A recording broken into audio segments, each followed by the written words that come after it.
Hello everyone, अपन ने last video में देखा कि स्प्रिंग ब्लॉक सिस्टम होता है तो टाइम पीरियड कैसे कैलकुलेट करते हैं। तो उसको कंटिन्यू करते हैं और एग्जांपल्स लेते हैं। उस केस में मैंने एक स्प्रिंग दिया था, अभी स्प्रिंग इंक्रीज कर देते हैं। कितने भी स्प्रिंग हो अपन कैलकुलेट कर सकते हैं टाइम पीरियड। देखते हैं।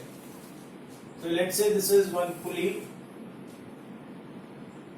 It is connected with another pulley and one spring is connected to it. And here we have one more spring.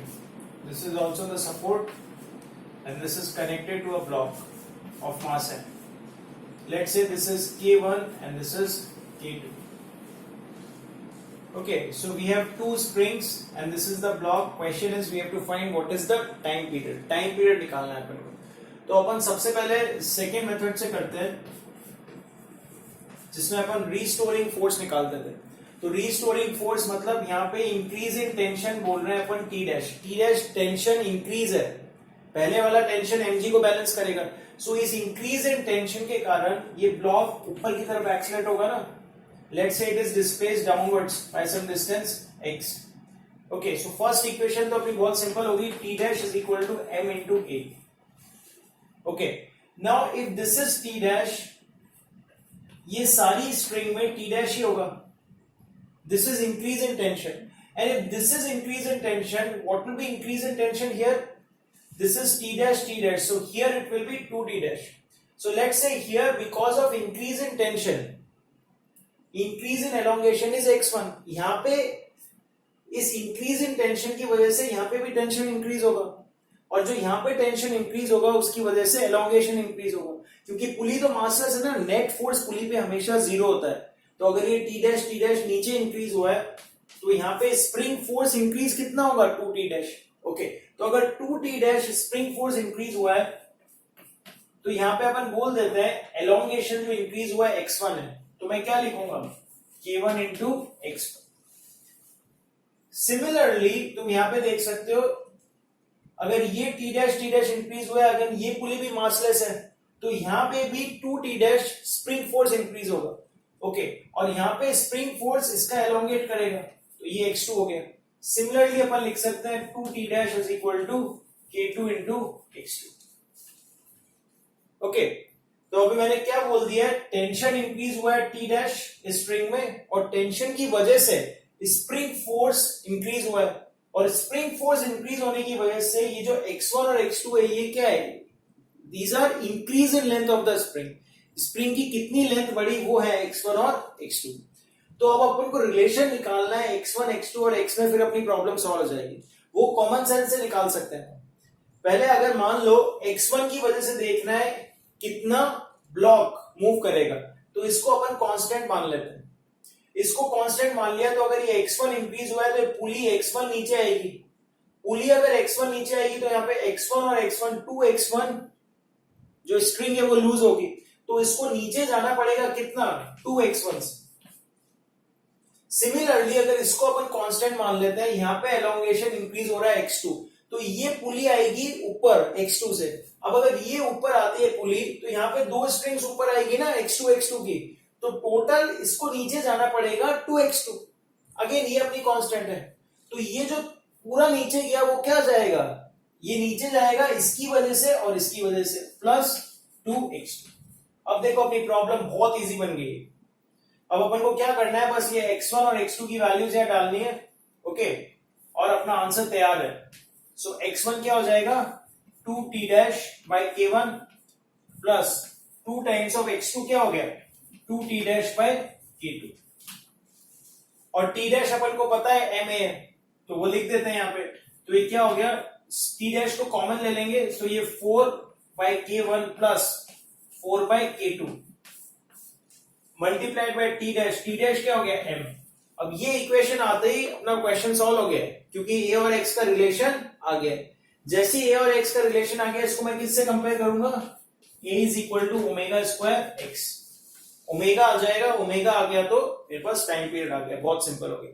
तो अपन को a और x का रिलेशन चाहिए. ओके, तो ये हमने ने मेथड 2 से किया, एकदम समझ के कर सकते हैं. अब इसी क्वेश्चन को अपन शॉर्टकट मेथड से करेंगे और देखते हैं अपना सेम आंसर आ रहा है नहीं. तो तुमने आंसर लिख लिया है, अभी मैं शॉर्टकट मेथड से करूंगा तो चेक करना ये आंसर यही आ रहा है या नहीं। तो इसको एक और बार ड्रॉ कर लेते हैं।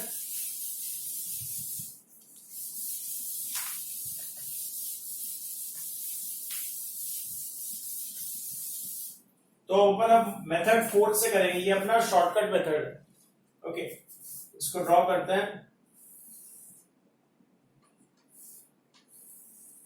इसको थोड़ा नीचे ड्रॉ कर लेते हैं।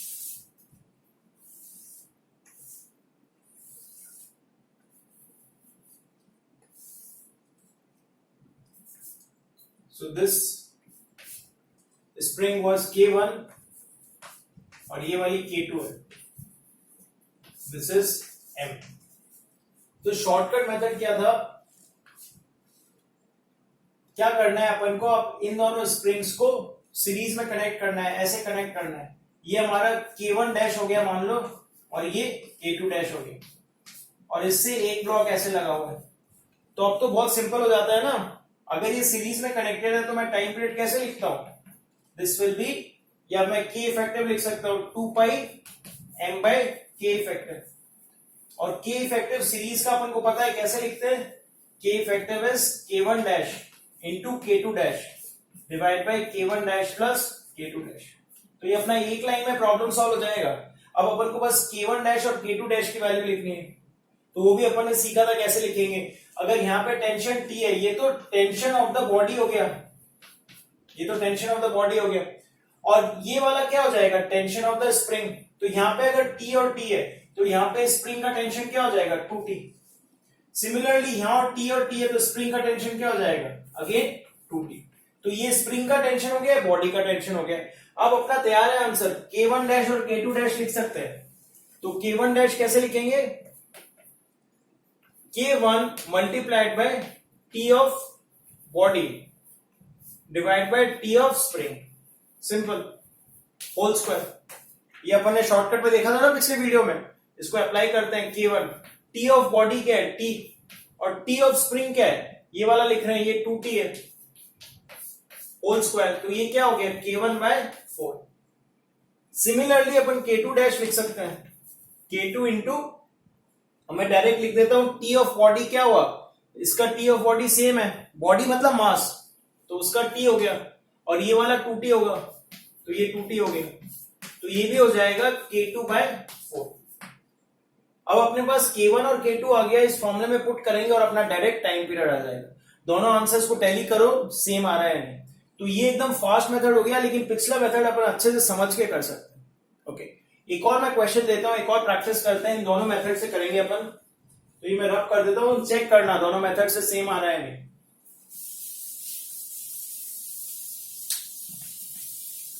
ये रब कर देता हूं। एग्जाम में कोई सा भी मेथड यूज कर सकते हो, जो भी तुम जल्दी कर सकते हो। तो एक और क्वेश्चन देता हूं मैं, this is K1, so this is K2 and this is block M। इसका मुझे टाइम पीरियड निकालना है।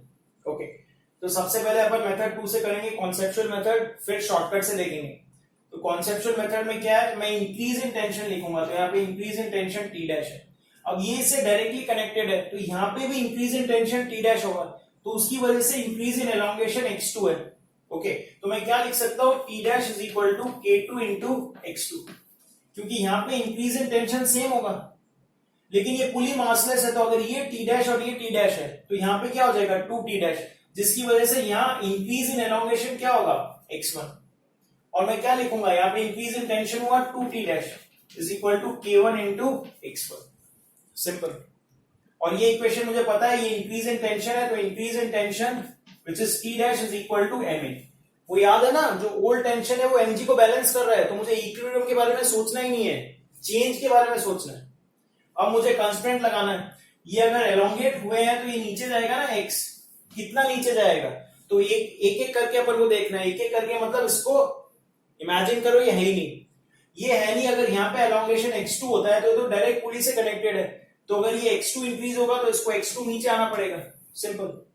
अब इसको समझो ये है ही नहीं, ये स्प्रिंग है नहीं, इसकी जगह स्ट्रिंग है, तो अगर ये पुली नीचे आती है बाय डिस्टेंस X1, तो x1 और x1 2x1 लेंथ लूज हो जाएगी, तो इसको नीचे कितना आना पड़ेगा 2x। अब अपनी प्रॉब्लम सॉल्व हो गई। यहाँ पे मुझे x1 और x2 की वैल्यू पुट करनी है, यहां से मैं इजीली पुट कर सकता हूं। कैसे करेंगे, x2 क्या है t डैश बाय k2 और x1 क्या है, x1 हो गया 2t dash by k1। Okay, और t डैश की वैल्यू होगी ma, तो t डैश की वैल्यू भी पुट कर दो, तो ये क्या आ गया 1 by k2 plus 4 by k1 into m into a। देखो अपनी प्रॉब्लम सॉल्व हो गई है। ये जो इक्वेशन है ये a is equal to omega square x type है ना, तो यहां से मेरा ओमेगा आ गया और टाइम पीरियड आ गया। बहुत सिंपल सा हो गया। अब इसको अपन शॉर्टकट से करेंगे और अपन टैली करेंगे कि आंसर सेम आ रहा है नहीं, आंसर सेम आना चाहिए। कोई सा भी मेथड यूज कर सकते हो, दोनों फास्ट भी कर सकते हो। एक बार ये समझ गया तो फटाफट कर सकते हो। तो अब शॉर्टकट मेथड से करते हैं अपन, तो इसको मैं रब कर देता हूं, ये x1 x2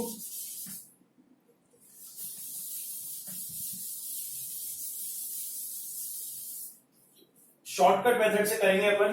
फोर्थ मेथड है अपना, तो उसमें क्या लिखते हैं अपन, इसको कैसे कन्वर्ट करना पड़ेगा, ये k1 डैश ये k2 डैश, वही जो अपन ने पिछले एग्जांपल में किया था, सेम प्रोसीजर है। टाइम पीरियड होगा 2 पाई m बाय k इफेक्टिव, और k इफेक्टिव क्या होगा, सीरीज कनेक्शन है, सो k1 dash into k2 dash divide by k1 dash plus k2 dash. तो अपन को k1 डैश और k2 डैश निकालना है। वो कैसे निकालते हैं, बहुत सिंपल है।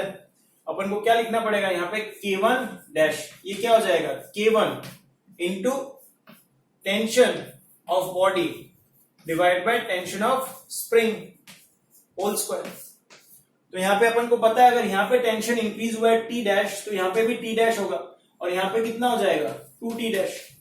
सिंपल, तो यहाँ पे पुट कर देते हैं, ये k1 हो गया, t ऑफ बॉडी तो t डैश है, और वो क्या हो गया 2t डैश होल स्क्वायर।